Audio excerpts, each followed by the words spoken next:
Hey guys, and welcome to a mechanic gunsmith task guide, Gunsmith part 22. For this task, we're going to need to modify a M4A1 to have 60 or greater durability. It needs to have a KAC QDSS NT-4 FDE silencer, so that's the tan silencer, an Alexander Arms MK10 rifle length handguard, a REAP-IR 10 thermal scope. It needs to have a 60 round magazine. Ergonomics should not be less than 40. The recoil sum must be less than 250, and it needs to weigh 5 kilograms or less. And now for the full parts list. We're going to need to get ourselves a KAC QDSS NT-4 sound suppressor FDE. Now, you can't buy this from any of the traders. You have to find this in raid. Then we're going to need a Troy M7A1 PDW stock, an AR-15 KAC QDC-556 flash suppressor kit, a UNV DLOC-IRD sight mount, an AR-15 260mm barrel, an AR-15 Daniel Defense MK12 low profile glass stock, a Trijicon REAP-IR scope eyecup, an AR-15 Alexander Arms MK10 rifle length handguard, an AR-15 Naroh Arms GRAL-S pistol grip, a PMAG D60 STANAG 60 round magazine, and of course the Trijicon REAP-IR thermal scope. And now where to buy the parts. Starting off, we're going to head over to Peacekeeper and we're going to go to tier 2, and this is where we're going to buy ourselves the M4A1 carbine. Now that we got this, as we're on tier 2, we're going to be grabbing ourselves the AR-15 Daniel Defense MK12 low profile gas block, and then we're going to grab ourselves the KAC 15 QDC flash suppressor kit. So you can do a barter trade or just buy it. Then we're going to head over to tier 4. This is where we're going to grab ourselves our 60 rounder, which is a barter trade, which is filter and 2 green batteries. And then we're going to grab ourselves the GRAL-S pistol grip. When it comes to the magazines, you can do the barter trade for the STANAG. It doesn't matter which one you use. Now what we're going to do is head over to mechanic.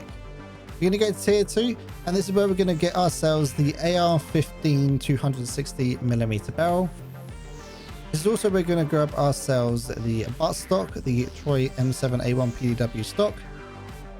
And then we're going to head over to tier 4, and this is where we're going to grab ourselves the Alexander MK10 rifle length handguard. Once you got this, we're going to head over to Jaeger. We're going to go to tier 2, and we're going to grab ourselves the UNV DLOC-IRD sight mount. Then over to tier 3, and we're going to grab ourselves the eyecup for the REAP-IR. Now we got this, we can head over to Skier, go to tier 4, and this is where we're going to grab ourselves our REAP-IR. It is quite expensive, 5 clocks, 6 rollers, and 6 skulls, but at the end of this, I'm pretty sure that we're going to get ourselves 2 flares anyway. So now we got this, what we're going to do is build the gun.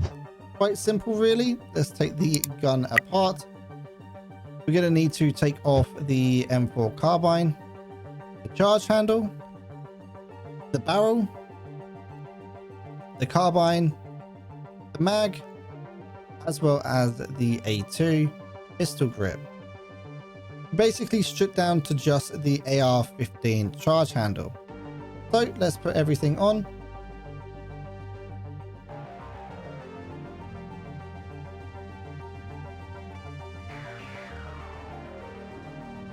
And there we go. We got the final build for Gunsmith part 22. So if we head over to mechanic, go to tasks, Gunsmith part 22, and we inspect it just so you can have a final look. You can see it all here. If it's not working for you, double check the durability. Make sure you've got no ammo in the PMAG. And again, make sure that you have the tan version of the suppressor. That should be everything. So let's turn that in.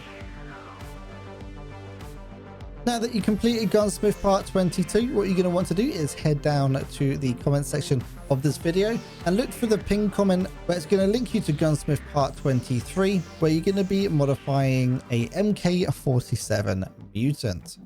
Hopefully you guys found that guide useful. If you did, don't forget to leave it a like and subscribe. Also, if you're looking for someone to play with or you need help with a task, we do have a helpline, which is like the Sherpa system, over at toc.gg, which is the Outcast. We also run some tournaments and all that kind of fun stuff, so don't forget to head over there as well.